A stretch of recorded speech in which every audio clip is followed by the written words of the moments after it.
আসসালামু আলাইকুম, কেমন আছেন সবাই? আশা করি সবাই ভালো আছেন। আমি তানভীর, আপনাদের সবাইকে স্বাগত জানাচ্ছি আমাদের তানভীর গ্রাফিক্স ইউটিউব চ্যানেলে আজকের ভিডিওতে। তো চলুন শুরু করা যাক আমাদের আজকের পর্ব। আমাদের আজকের পর্বে আমরা আলোচনা করব ফাইবারের বিভিন্ন প্রশ্ন নিয়ে। এই প্রশ্নগুলো দেখা গেছে আমরা বিভিন্ন গ্রুপ থেকে কালেক্ট করেছি, আর যে প্রশ্নগুলো সচরাচর থাকে আর কি, এমন আমাদের ইনবক্সে আসে বা আমাদের যে গ্রুপ আসে সেখানেও কমেন্টে আসে। পাশাপাশি আমরা যে প্রশ্নগুলো থাকে সেগুলো নিয়ে আমাদের আজকের আলোচনা। তো আমাদের প্রথম যে প্রশ্ন, একজন প্রশ্ন করছে, ফাইবারে এত কম্পিটিশন কেন?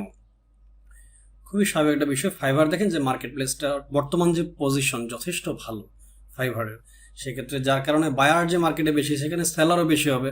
তো কম্পিটিশন অবশ্যই তখনই আসবে, কারণ সবাই তো ইনকামের টার্গেট নিয়ে আসছে। তো যার কারণে ফাইবারের কম্পিটিশন বেশি। তবে একটা বিষয় মনে রাখবেন, ফাইবারের ক্ষেত্রে বা যে কোনো মার্কেটে যত কম্পিটিশনে থাকুক না কেন, আপনি যদি প্রপার ওয়েতে আগাতে পারেন আপনার জন্য বেস্ট। হয়তো বা প্রথমে ইনিশিয়ালি যে আপনার পজিশনটা গেইন করতে একটু প্রবলেম হবে, বাট আপনি পজিশন গেইন করার পর আপনি সবগুলো নিয়ম সেভাবে মেনে চলেন, সেক্ষেত্রে কিন্তু আপনার আর্নিংটা বেশি হচ্ছে। তো আপনি যেমন ফাইবারে এসেছেন, আরও 10 জন এর আগে এসেছে, যার কারণে ফাইবারের কম্পিটিশনটা বেশি। তারপরের যে প্রশ্নটা, পোর্টফোলিওর জন্য কিসে অ্যাকাউন্ট খুললে ভালো হবে এবং কি কি নিয়ম মেনে পোর্টফোলিও আপলোড করতে হবে? আচ্ছা, পোর্টফোলিওর জন্য অ্যাকাউন্ট ভালো হবে হচ্ছে যেগুলো হচ্ছে ফাইবার থেকে, যেগুলো অ্যালাউ করে। ফাইবারে আপনি পোর্টফোলিও গুগল যদি সার্চ করেন, দেখবেন যে একটা লিস্ট দেওয়া আছে ফাইবার কোন কোন পোর্টফোলিও অ্যালাউ করে। তো সেখানে আপনি পোর্টফোলিও করতে পারেন। তো তার মাঝে কী কী আছে? ফ্লিকার সাপোর্ট করে, বাট ফ্লিকারে এখন আমরা যারা গ্রাফিক ডিজাইনে কাজ করি, জ্যাপেগ ইমেজ দিলে ফ্লিকার অ্যাকাউন্টটা বন্ধ হয়ে যাচ্ছে। সেক্ষেত্রে সবচেয়ে বেস্ট হচ্ছে ব্লক স্পট যে অ্যাকাউন্টটা, সেটা আপনি করে নিতে পারেন। এখন কথা হচ্ছে কী কী নিয়ম মেনে পোর্টফোলিও আপলোড করতে হবে। প্রথম বিষয়, পোর্টফোলিওতে যে যে ডিজাইনগুলো বা যে কাজগুলো থাকবে সম্পূর্ণ আপনার নিজের কাজ হতে হবে। 2 নম্বর বিষয় হচ্ছে, পোর্টফোলিওতে আপনি অন্য কারো ইনফরমেশন ব্যবহার করতে পারবেন না। যদি এটা আপনার কোনো প্রিভিয়াস প্রজেক্ট হয়ে থাকে কোনো বায়ারের, তো সেক্ষেত্রে চেষ্টা করবেন তার কন্ট্যাক্ট ইনফোগুলো রিমুভ করে দিতে, এবং অবশ্যই তার অনুমতি নিয়ে দিতে হবে। পাশাপাশি আপনার কোনো ব্যক্তিগত কন্ট্যাক্ট ইনফরমেশন পোর্টফোলিওতে থাকা যাবে না। এটা হচ্ছে পোর্টফোলিও যদি আপনি করতে, এই নিয়মগুলো মেনে চলতে হবে আপনাকে। নেক্সট প্রশ্ন হচ্ছে, নিউ সেলার হয়ে লোগো ডিজাইনে কিভাবে অর্ডার পাবো? Exactly fine. এখন কথা হচ্ছে নিউ সেলার হয়ে, দেখেন নিউ সেলার তো লোগো ডিজাইন না, শুধু যে কোনো ক্ষেত্রে যদি নিউ সেলার হয়ে থাকেন, অর্ডার পাওয়ার ক্ষেত্রে কী কী বিষয় আপনার? প্রথমত হচ্ছে গিগ।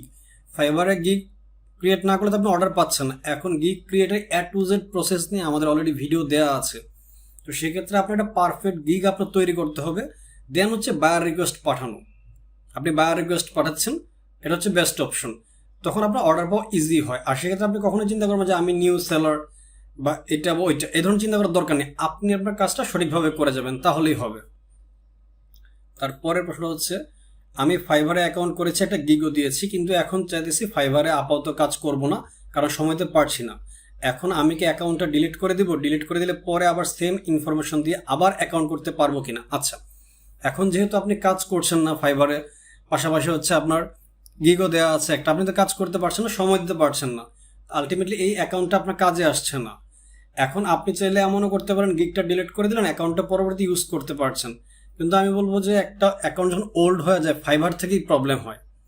যদি কাজ না থাকে, কাজ করলে অ্যাকাউন্টটা অপারেটেড চালা 7 বছর, কোনো প্রবলেম নেই ফাইবারের।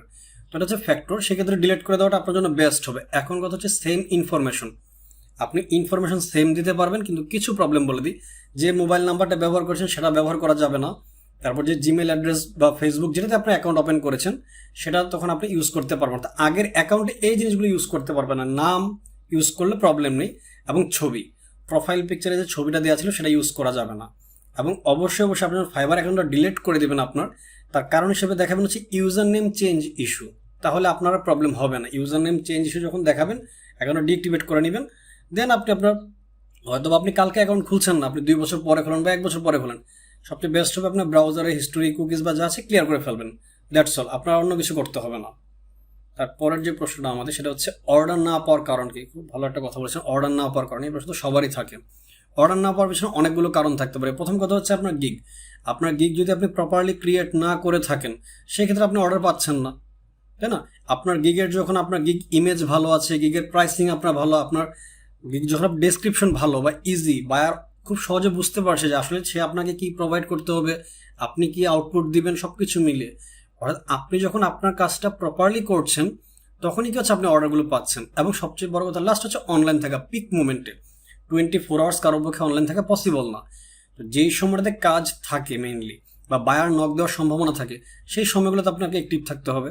কারণ দেখেন, আমি মেইনলি শুধু একটা কান্ট্রি ধরি, USA আমরা যদি হিসাব করি, এক ইউএসএতে আপনি যদি বাংলাদেশ থেকে টাইম ডিস্টেন্স চেঞ্জ করেন, নিউ ইয়র্কের ক্ষেত্রে আসবে 16 ঘন্টা, টেক্সাসের ক্ষেত্রে আসবে 12 ঘন্টা বা এই ধরনের পার্থক্য থাকে। তো সেক্ষেত্রে আমরা 12 ঘন্টার হেরফেরটাই ধরে নিই, আমাদের জন্য বেস্ট হবে। তো এই কাজটা করলে আপনার বেস্ট, যে আপনি পারফেক্ট যে টাইমিং অনলাইন থাকা। কারণ আমরা জানি ফাইবারে কিন্তু বায়াররা চাইলে কিন্তু আপনার যে অপশনটা আছে সেটার মাধ্যমে যে অনলাইন সেলার সার্চ করতে পারবে, ফিল্টার করতে পারে। তো সেক্ষেত্রে অনলাইন থাকাটা বেস্ট আপনার জন্য। তারপর একটা প্রশ্ন হচ্ছে, আচ্ছা অনেকগুলো প্রশ্ন আসছে। প্রথম কথা হচ্ছে ফাইবারের সাথে বিহান্স বা ড্রিবল অ্যাকাউন্টের সম্পর্ক কি? কোনো সম্পর্ক নেই, কারণ হচ্ছে ফাইবার মার্কেট প্লেস, বিহান্স এবং ড্রিবল হচ্ছে পোর্টফোলিও সাইট। ফাইবার অ্যাকাউন্ট করতে চাইলে কি আগে ড্রিবল বা বিহান্স অ্যাকাউন্ট থাকা লাগবে? না, ফাইবার অ্যাকাউন্ট করতে গেলে ড্রিবল বা বিহান্স অ্যাকাউন্টের দরকার নেই। এবং সবচেয়ে বড় বিষয় হচ্ছে ফাইবার, ড্রিবল এবং বিহান্স এই দুটো অ্যাকাউন্টে কোনোটাকে অ্যালাউ করে না। সুতরাং ফাইবারের সাথে এটা কোনো সম্পর্ক নেই, এটা তো আপনার পোর্টফোলিও সাইট। কারণ আপনি অথবা গ্রাফিক ডিজাইনার, যার কারণে আপনি অথবা ড্রিবল বা বিহান্সের কথা বলছেন। অন্য যারা আছে তাদের ক্ষেত্রে তো আবার ড্রিবল বা বিহান্সের প্রয়োজনও নেই। তারপরের প্রশ্ন, ফাইবার গিগে কয়টি ডিজাইন বা ইমেজ রাখলে চলবে? দেখেন, ফাইবার থেকে বলা হয়েছে 3টি, সর্বোচ্চ আপনাকে অনুমতি দেওয়া হয়েছে 3টা ইমেজ, 2টো পিডিএফ, 1টা গিগ ভিডিও। এখন আপনি ইমেজ 1টা দিতে চাইলে কোনো প্রবলেম নেই। ফাইবার গিগে কয়টি ডিজাইন বা ইমেজ রাখলে চলবে? 1টা রাখলেও চলবে, কিন্তু আপনার জন্য বেস্ট হচ্ছে 3টা। সেক্ষেত্রে আপনি নিজেই ভালো বুঝবেন, কারণ আমার যতক্ষণ অপশন দিয়েছে, আমি যদি যত বেশি ডিজাইন আমি আমার পোর্টফোলিওতে রাখতে পারবো, অর্থাৎ আমার স্যাম্পল আমি দিতে পারবো, আমার জন্য বেস্ট। কারণ বায়ারে তখন ইজি হবে আমাকে চুজ করা। আপনি একটা ইমেজ দিয়েছেন, সে একটা দেখে হয়তো আইডিয়া পেল না, বাট 3টে ইমেজ আপনি দিয়েছেন, তখন তার জন্য ইজি ফাইন্ড আউট করা যে না আসলে ভালো ডিজাইন করছে। আর আমরা তো চাই যে আমাদের কাজগুলো বেশি করে শেয়ার করতে, যেন আমরা রেসপন্সটা ভালো পাই। তারপরে বলা হয়েছে যে নতুন হিসেবে আগে ফাইবার অ্যাকাউন্ট খুলবো নাকি বিহান্স ও ড্রিবল অ্যাকাউন্ট খুলবো? আমি বলি নতুন হিসেবে কোনো অ্যাকাউন্টে আগে খুলবেন না। প্রথম কথা হচ্ছে আপনি যখন যেটার জন্য পারফেক্ট মনে করবেন তখন আপনি অ্যাকাউন্ট খুলবেন। বিহান্স এবং ড্রিবল হচ্ছে আপনার পোর্টফোলিও সাইট। তো সেক্ষেত্রে আপনি যখন দেখবেন আমি আমার কাজ যেটা করতে পারছি, আমি যেহেতু ডিজাইন রিলেটেড কাজ, আমি কাজ কমপ্লিট করতে পেরেছি, আমার এখন পোর্টফোলিও করতে পারবো আমি, দেন আপনি বিহান্স এবং ড্রিবল অ্যাকাউন্ট খোলেন, আপনার পোর্টফোলিও আইটেম অ্যাড করেন, অ্যাক্টিভ থাকেন, সেটা হচ্ছে ওই বিষয়। দেন হচ্ছে ফাইবার অ্যাকাউন্ট খুলতে গেলে এই দুটো দরকার নেই, কিন্তু ফাইবার সঙ্গে জেনে বুঝে তারপরে খুলবেন ফাইবার অ্যাকাউন্টটা।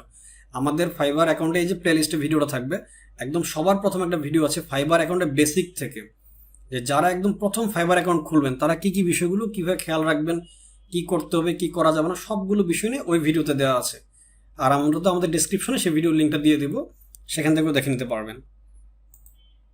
পরের প্রশ্ন, আমি যদি একটি ফোন থেকে হটস্পট দিয়ে আরেকটি ফোনে ফাইবার অ্যাকাউন্ট চালাই এবং যে ফোন থেকে হটস্পট চলতেছে সেই ফোনে যদি ভিপিএন কানেক্টেড থাকে, তাহলে ফাইবার অ্যাকাউন্টে প্রবলেম হবে কি না? আচ্ছা, সবচেয়ে বড় কথা ভিপিএন ইউজ না করা সবচেয়ে বেস্ট অপশন। আর আপনি যে ক্রিয়েটিভিটি এখানে দেখাচ্ছেন যে এক অ্যাকাউন্টে ফাইবার চালাবেন, আরেক ফোনে হটস্পট দিয়ে রাখবেন, সবচেয়ে বড় বিষয়, এত ক্রিটিক্যাল সিচুয়েশনে যাওয়ারই দরকার হবে না আপনার।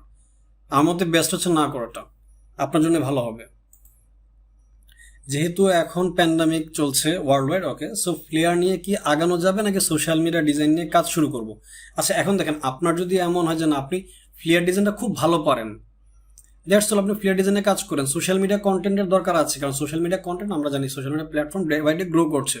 পাশাপাশি ক্যানভা আসার পর আবার দামটাও কমে গিয়েছে, খুবই স্বাভাবিক একটা বিষয়, কারণ এখন ম্যাক্সিমাম বায়ার ক্যানভা টেমপ্লেট চায়, তাদেরকে ক্যানভাতে কাজ করে দিতে হবে।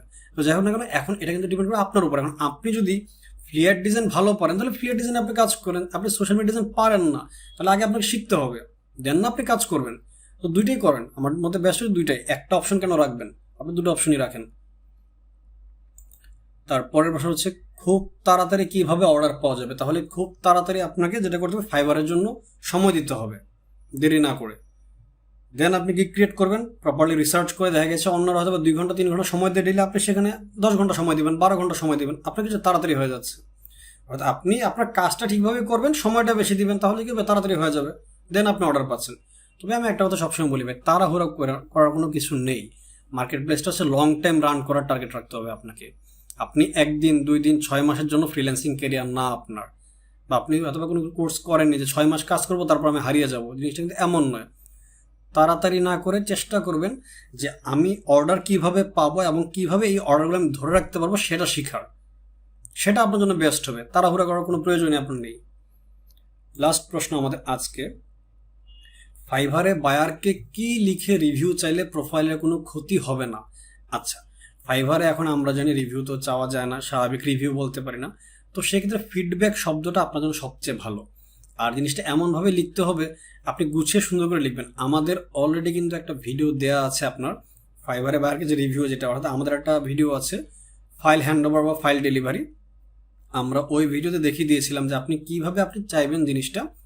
যেমন এখানেও বলে দিচ্ছি ফিডব্যাক, যেমন আমি টোটাল বিষয়টা তো আপনাকে লিখে দিলেন বায়ারকে যে আমি এই ফাইল, তুমি তো আমাকে এই কাজ দিয়েছিলে, এই কাজের সাথে এই ফাইলগুলো সম্পর্কযুক্ত, যার কারণে আমি তোমাকে এই ফাইলগুলো দিয়ে দিয়েছি অলরেডি, হ্যান্ডওভার ফাইল নামে বা জিপ ফাইল যেটা আপনি বলেন সেটাতে আমি দিয়ে দিয়েছি। পাশাপাশি আমার সাথে তোমার যে কাজের যে এক্সপিরিয়েন্স সেটা তুমি শেয়ার করো, আমার জন্য ভালো হচ্ছে বা আমার জন্য ভালো হবে, বা হাইলি, বা যেটা আপনি লিখতে পারেন যে I highly appreciated your feedback, বা your feedback is highly appreciated to me, that's all. আপনি এটা লিখে দেন। ফিডব্যাক লিখলে কখনোই ফাইবার আপনাকে প্রবলেম করবে না। তবে একটা বিষয় মনে রাখবেন, ফিডব্যাক এমন একটা শব্দ আপনি যেটা ব্যবহার করছেন সেটা কিন্তু বায়ারকে ফোর্স করা হচ্ছে না, বাট কখনোই পজিটিভ ফিডব্যাক লিখবেন না বা এমন কিছু লিখবেন না যেটা হচ্ছে বায়ারকে ফোর্স করে আপনাকে ভালো একটা ফিডব্যাক দেওয়ার জন্য, তখন কিন্তু ফাইবার প্রবলেম করবে। ফিডব্যাক শব্দতে ফাইবারে কোনো প্রবলেম নেই, কিন্তু ফিডব্যাকের আগে বা পিছনে যে কোনো স্থানেই হোক আপনি যখন এমন কোনো শব্দ ব্যবহার করবেন যেটাতে আপনি বায়ারের কাছ থেকে একটা ভালো রিভিউ বা ভালো ফিডব্যাক আপনি চাচ্ছেন, যেটা বোঝাচ্ছে যে না আপনার ভালো ফিডব্যাক দরকার, তখন কিন্তু ফাইবার প্রবলেম করবে। তো এই বিষয়টা মাথায় রাখবেন। তো এই বিষয়গুলো যদি মাথায় রাখেন তাহলে আর আপনার প্রবলেম হবে না। তো আশা করি আমাদের আজকের ভিডিওতে যে প্রশ্নগুলো ছিল উত্তরগুলো দিয়েছে, আপনারা সেগুলো দেখেছেন। আপনাদের যদি এই ধরনের কোনো প্রশ্ন থাকে সেক্ষেত্রে আমাদেরকে কমেন্ট বক্সে জানিয়ে দিবেন, আমরা সেগুলো পরবর্তীতে আবার সিরিজ ভিডিও আকারে দিয়ে দিব। পাশাপাশি আমাদের গ্রুপেও পোস্ট করতে পারেন, এবং আমাদের এই ফাইবার কোশ্চেন অ্যান্ড অ্যান্সারের যে পর্বটা এটা রেগুলার চলতে থাকবে এখন, কারণ অনেকগুলো প্রশ্ন, এক একজনের এক এক ধরনের প্রশ্ন থাকে। তো সেই প্রশ্নগুলো নিয়ে আমরা আমাদের এই পর্বগুলো এখন সাজিয়ে দিব, যে যেন আপনাদের উপকারে যার যে যে প্রশ্নগুলো আছে, আপনার যদি কোনো কিছু জানার থাকে ফাইবার রিলেটেড, আপনি কমেন্ট করে দেন আমাদের চ্যানেলের কমেন্ট বক্সে, কমেন্ট করে দেন, সেখান থেকে আমরা নিয়ে ভিডিও বানিয়ে দিব। তাহলে দেখবেন যে আপনাদের যে প্রশ্নগুলো থাকছে অ্যান্সারগুলো আপনারা পেয়ে যাচ্ছেন। তো আমাদের আজকের ভিডিও এ পর্যন্তই। আপনারা সবাই ভালো থাকেন, ধন্যবাদ সবাইকে।